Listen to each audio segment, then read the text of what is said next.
Road सोहळ्याच्या सूत्रसंचालक धम्मचारिणी तारान्विता, मुख्य व्याख्याते धम्मचारी लोकमित्र, ज्या ज्येष्ठांचा आत्ताच आपल्या सर्वांच्या साक्षीने सत्कार करण्यात आला असे धम्मचारी अनागारिक चंद्रबोधी, धम्मचारी बोधीसेन, जरी हजर नसले तरी धम्मचारी अनागारिक चंद्रशील आणि माझे जवळचे बंधू धम्मचारी अनोमदस्सी आणि आपण सर्व धम्मबंधू आणि भगिनींनो, लोकमित्रांचा परिचय करून देणं म्हणजे मोठं अवघड काम असतं आणि त्यातही कार्यक्रमाला वेळ झालाय आणि त्यांनी तुमच्या समवेत अधिक हितगुज करावं ही माझीही भावना आहे. त्यामुळे मी किती बोलावं आणि कसं बोलावं हे माझ्यासमोर एक संकट आहे.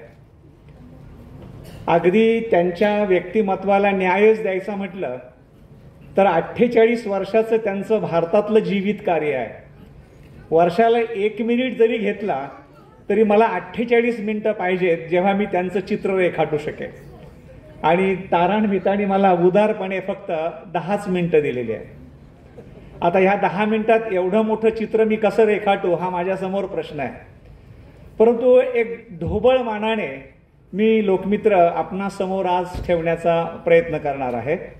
अर्थात आपण सर्वच जण ऐकता, आपल्यापैकी काही धम्मचार्यांना हे ठाऊकही आहे की ज्यांच्या कार्याचा अतिशय उचित गौरव स्वतः उर्गेन भंत संघरक्षितांनी केलेला आहे की लोकमित्रांनी भारतामध्ये ज्या प्रकारे चळवळीची स्थापना केली आणि ज्या प्रकारे त्या चळवळीचा विकास होतो आहे, हे कार्य मलाही शक्य झालं नसतं, परंतु ते लोकमित्रांनी शक्य करून दाखवलेलं आहे. हे ज्या गुरुने आपल्या शिष्याविषयी उद्गार काढलेले आहेत त्यामध्ये आपल्याला खरं तर लोकमित्रांच्या या कार्याची जी माहिती आहे, अर्थात ते नेहमी सांगत असतात त्यांचा जीवन इतिहास, परंतु आपल्यापैकी किती लोक खरंच बारकाईने हा विचार करतात की लोकमित्रांचं भारतात आल्यानंतर किंवा भारतात जेव्हा आले तेव्हा त्यांचं धम्मचारी वय हे 5 वर्षाचं होतं.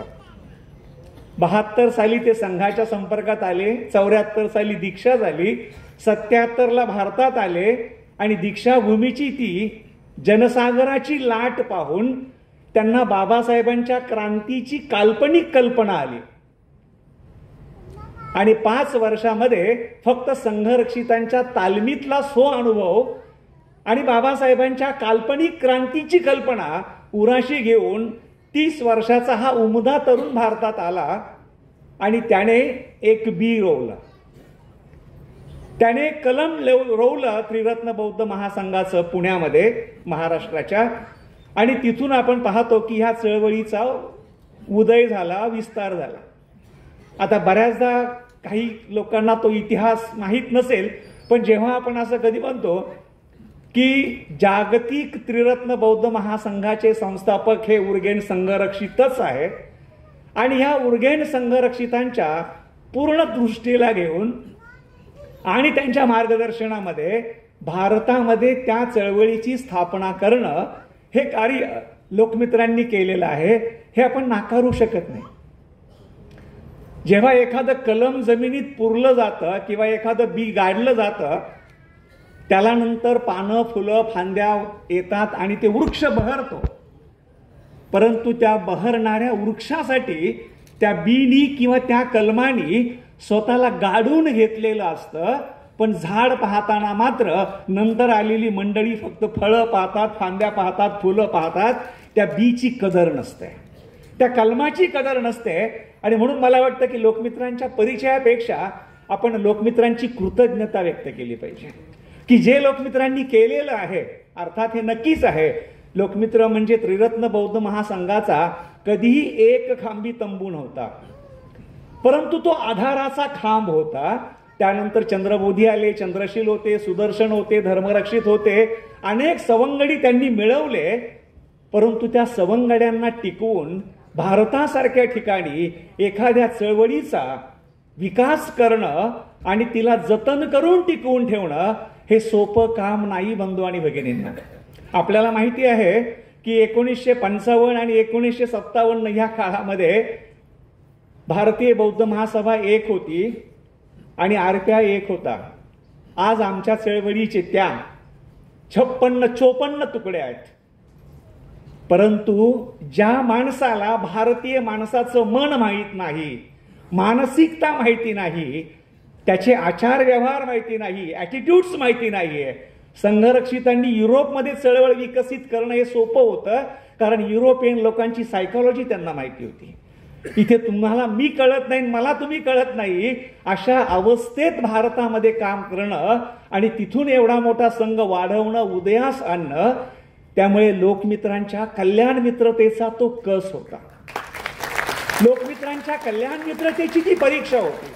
आणि म्हणून लोकमित्रांनी कल्याण मित्रता देऊन लोकांना घडवलं, आणि ज्यांना घडवलं त्यांनी चळवळीचा जो भार आहे तो आपल्या खांद्यावर पेलण्यासाठी लोकमित्रांच्या खांद्याला खांदा लावून उभे राहिले.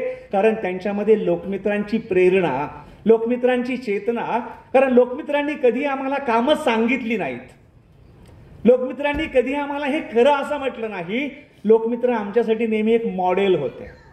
ते सदैव म्हणायचे, मीडियम इज अ मेसेज, की तुम्ही काय करताय हे महत्वाचं नाही, तुम्ही जे करताय ते कसं करताय हे महत्वाचं आहे. आणि म्हणून तुम्ही एक्झाम्पल बना, तुम्ही उदाहरण बना, तुम्ही उदाहरणीकरण करा. आणि अगदी भाज्याच्या शिबिर केंद्राच्या कामापासून लोकमित्रांनी तो स्वतःचा उदाहरणाचा जो भाग आहे तो आमच्या समोर ठेवला. आणि त्यामुळे आम्हाला ते अप्रूप वाटलं की अरे आमचा हा नेता, आमचा हा गुरु, आमचा हा कल्याण मित्र हा स्वतःच झेप घेतो आहे. त्यामुळे आम्हाला त्याच्यापेक्षा 4 लांब इंच उडी मारायला कधीच भीती वाटली नाही. त्यांनी नेहमी करेज दिलं, त्यांनी नेहमी धाडस दिलं, त्यांनी नेहमी प्रेरणा दिली, त्यांनी नेहमी लोकांना संधी दिली. लोकमित्रांच्या या संपूर्ण कार्याचं एक विशेष वैशिष्ट्य आहे, ज्याला आपल्याला खरं आपल्या दृष्टीने, आपल्या चष्म्यातून पाहता आलं पाहिजे. आपल्याला पश्चिमेकडचा जो त्रिरत्न बौद्ध महासंघ आहे त्याचं एक वेगळं वैशिष्ट्य पाहायला मिळेल. कारण तो जो संघ आहे तो त्या ठिकाणच्या माणसाला व्यक्तिगत हितासाठी, व्यक्तिगत स्वास्थ्यासाठी, व्यक्तिगत बरं वाटावं म्हणून त्यांना बुद्ध धम्म आवडला होता. भारतामधील माणसाला बुद्ध धम्म जो आहे हा त्याच्या स्वतःच्या वैयक्तिक आणि सामाजिक दुःखाला उपचार म्हणून हवा होता. आणि म्हणून म्हणते लोकमित्रांनी आम्हाला जो धम्म शिकवला तेव्हा त्यांनी नेहमी धम्म जो आहे हा जसा व्यक्तिगत विकासाला उपकारक आहे तसा तो सामाजिक समतेला आणि ऐक्यालाही उपकारक आहे. या माध्यमातून बौद्ध धम्म जो आहे हा एक प्रकारे परिवर्तनाचा प्रवाह कसा आहे या भाषेत मांडण्याचा प्रयत्न केला. लोकमित्रांनी एक सांगड घातली आणि ती म्हणजे भंते संघरक्षितांनी दिलेली, सांगितलेली, शिकवलेली जी भगवान बुद्धाच्या धम्माची आध्यात्मिकता होती आणि या ठिकाणी बाबासाहेब आंबेडकरांना अपेक्षित असणारी जी सामाजिक न्यायाची परिभाषा होती, याला स्वातंत्र्य, समता आणि बंधुत्वाच्या धार्मिकतेमध्ये गुंफून नेहमी लोकमित्रांनी आम्हाला धम्म सांगण्याचा प्रयत्न केला. बऱ्याचदा लोकांना असं वाटतं अरे लोकमित्रांनी खूप काम केलं परंतु लोकमित्रांनी फक्त इमारती बांधल्या. हो मान्य, त्यांनी भाज्या निर्माण केलं, त्यांनी महाविहार निर्माण केलं, त्यांनी बोरधरण निर्माण केलं, त्यांनी अनेक हॉस्टेल्स निर्माण केले. पण जसं आज आपण शेकडो वर्षानंतर अजिंठा वेरूळच्या लेण्या पाहतो किंवा शेकडो वर्षानंतर जेव्हा आज आपण भाज्या कारल्या पाहतो की तेव्हा झालेली ही शिल्प आज बौद्ध धम्माला प्रेरक प्रतीक आहेत, तशीच उद्या 50 वर्षानंतरच्या येणाऱ्या तरुण पिढीला नागलोक प्रेरक असेल, विहार प्रेरक असेल, ही आंबेडकरी चळवळीच्या कामी येणारी साधनं आहेत. आणि ही केवळ नेमकी प्रेक्षणीय स्थळं नाहीये, तो आमच्या दीक्षा भाज्यात झाल्यात, आपल्यापैकी अनेकांच्या दीक्षा भाज्यात झाल्यात, बोरधरणमध्ये झाल्यात, संघरक्षिता केंद्रात नांदेडला होत आहेत, सुदर्शन भूमीत होत आहेत. ही जी निर्माण झालेली केंद्र आहेत ही परिवर्तनाची केंद्र आहेत, माणसाला बदलवण्याची केंद्र आहेत बंधू आणि भगिनींनो. आणि या कार्यासाठी लोकमित्रांची ही दृष्टी एवढी महत्वाची आहे की आपल्याला पदरचा पैसा खर्च करून 10 बाय 10चं विहार बांधता येत नाही. आपल्याला ग्रामपंचायतीचा फंड वापरावा लागतो, सामाजिक निधी घ्यावा लागतो किंवा जे बौद्ध नाहीत अशांकडे जाऊन झोळी पसरवावी लागते. परंतु दापोडीचं विहार उभं करून लोकमित्रांनी आंबेडकरी चळवळीत हा विश्वास निर्माण करून दिला की आम्ही स्वबळावरती आमचं एवढं मोठं वैभव निर्माण करू शकतो आणि लोकांना तो आदर्श देऊ शकतो. ही जी लोकमित्रांची आंतरिक प्रेरणा आहे, ज्या प्रेरणेमधून लोकमित्रांनी या चळवळीची बांधणी केली आणि त्यांनी ही चळवळ जी आहे ही मर्यादित ठेवली नाही. त्यामुळं 78 ते 98 किंवा 79 ते 99 या 20 वर्षामध्ये लोकमित्रांनी व्यापक अर्थाने अधिक काम केलं. परंतु 99 नंतर त्यांनी त्यांच्या कामाची थोडी दिशा बदलली आणि त्यांनी अधिक आपलं लक्ष केंद्रित केलं ते नागलोकमध्ये किंवा नागपूरच्या नागलोकच्या निर्मितीमध्ये. अर्थात नागलोक हे मध्य भारताचं केंद्र आहे, परंतु ते संपूर्ण भारतासाठी आहे. मी तर असं म्हणेल की नागपूर हे शहर जे आहे हे कदाचित भविष्यातील उद्याच्या बौद्ध जगाची बौद्ध राजधानी व्हावी अशा प्रकारचं ते नागपूर आहे. तिथे दीक्षाभूमी आहे, तिथे नागलोक सारखं एक मोठं केंद्र आहे आणि जे केंद्र एक प्रकारे जातीभेद निर्मूलनाच्या तत्वावर कार्यरत आहे. जी गोष्ट लोकमित्र इथे 79 पासून तर 99 पर्यंत करू इच्छित होते की आपल्याला जाती बाहेर गेलं पाहिजे, जे त्यांना शक्य झालं नाही. आज नागलोकमध्ये मात्र त्यांच्या नेतृत्वामध्ये जे पाठ्यक्रम चालू आहेत तिथे आमच्याकडे 52 जाती समूहातील मुलं मुली येतात आणि शिकतात. 26 राज्यांमधील मुलं येतात आणि शिकतात आणि नागलोक हे एक प्रकारे मिनी इंडिया आहे. प्रति भारताचं ते रूप आहे आणि ते तेवढंच नव्हे तर ते जगासाठी एक लोकमित्रांनी नवीन केंद्र बनवलं. जसे एखाद्या राष्ट्राचा राष्ट्रदूत दुसऱ्या राष्ट्रात असावा आणि त्याने आपलं कार्य करावं, तसं लोकमित्रांनी आशिया खंडामध्ये बाबासाहेबांचं एक धम्मदूत राजदूतासारखं काम केलेलं आहे. आणि बाबासाहेब आंबेडकरांचा धम्म कसा आहे हा तैवानमध्ये, कोरियामध्ये, जपानमध्ये लोकमित्रांनी प्रचारित आणि प्रसारित करण्याचं काम केलेलं आहे. बऱ्याचदा आपण लोकमित्रांना आपल्या अतिशय मर्यादित भिंगातून पाहतो, अतिशय संकुचित भिंगातून पाहतो, परंतु हे केल्यामुळे लोकमित्रांचं जे आंतरराष्ट्रीय वैभव वाढलेलं आहे. म्हणजे आज मी तर असं म्हणेल की लोक श्रद्धेने म्हणा किंवा अंधश्रद्धेने म्हणा त्यांना तैवानमध्ये एक प्रकारे बोधिसत्वासारखं पाहिलं जातं, जपलं जातं, पूजलं जातं.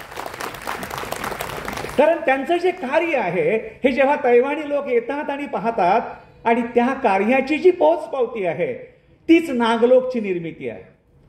कारण त्या लोकांनी लोकमित्रांसाठी टाळ्या वाजवल्या नाही, तर लोकमित्र नावाचा एक आधुनिक बोधिसत्व होऊ इच्छिणारा माणूस जे कल्याणकारी काम करतो आहे त्याला भरभरून दान देऊन त्याला रचनात्मक उभा केलं की तुम्ही कार्य करा, आम्ही सहकार्य देऊ, तुम्हाला दान देऊन मदत करून तिथे.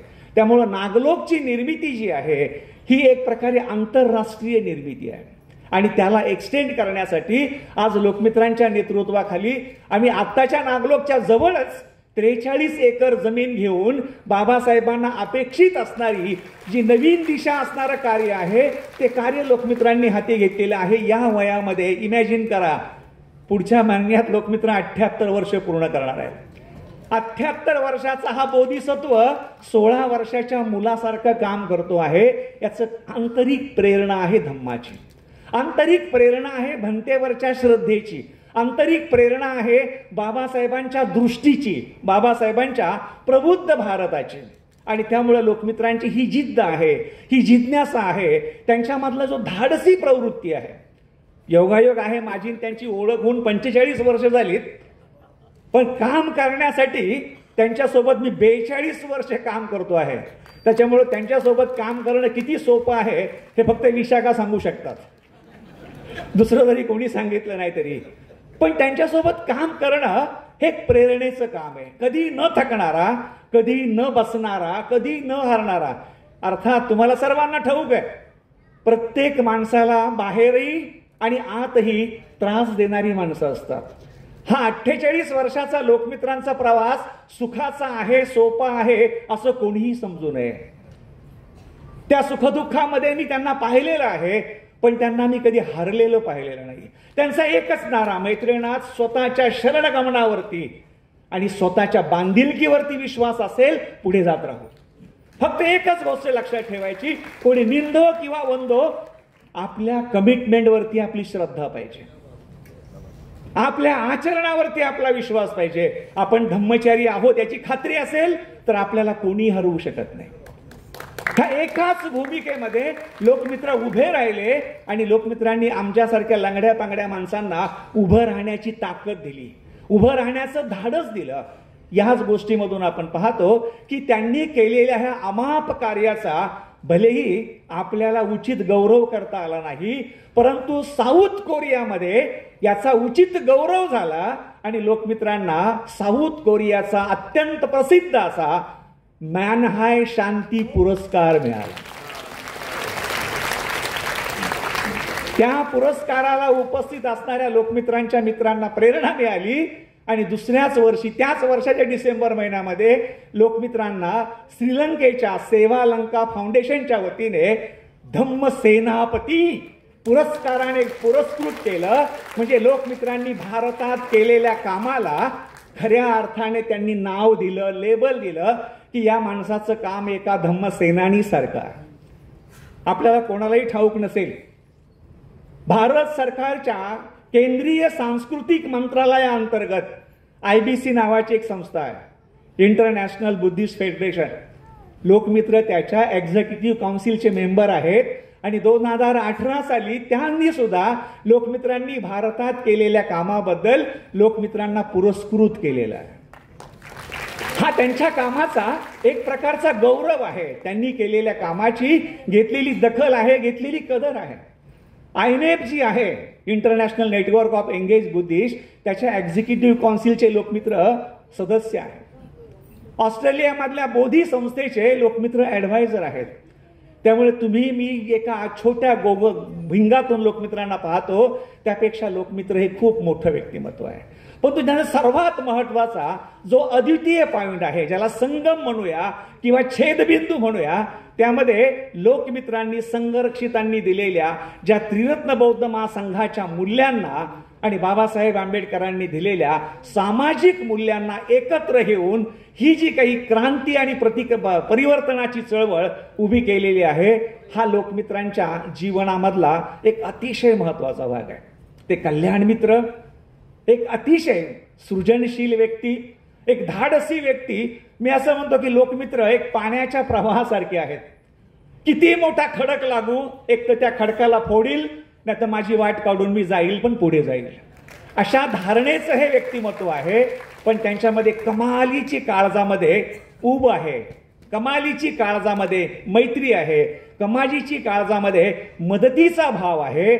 आणि माणूस त्यांच्यापेक्षा किती मोठा असो, त्या माणूस त्यांच्यापेक्षा किती छोटा असो, त्याच्या प्रतीची जी क्षमा भावनेची भावना आहे, जी मी अनेक बौद्ध आचार्यांना पाहतो, गुरूंना पाहतो, यांना पाहतो, परंतु जे मला ते लोकमित्रांच्या जीवनात दिसतं आणि त्याच्यामध्ये मला त्यांचं आचरण दिसतं की अरे हा माणूस एवढा मोठा आहे, पण याच्या एका छोट्या माणसाच्या बद्दल घडलेल्या चुकीबद्दल तो दोनदा सॉरी म्हणू शकतो.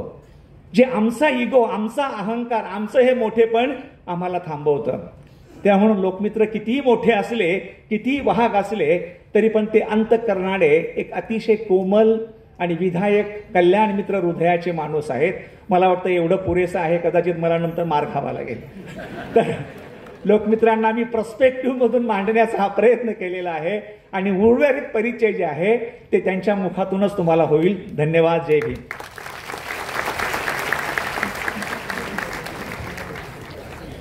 धन्यवाद मैत्रिणात. असं वाटत होतं तुम्हालाच ऐकत बसावं.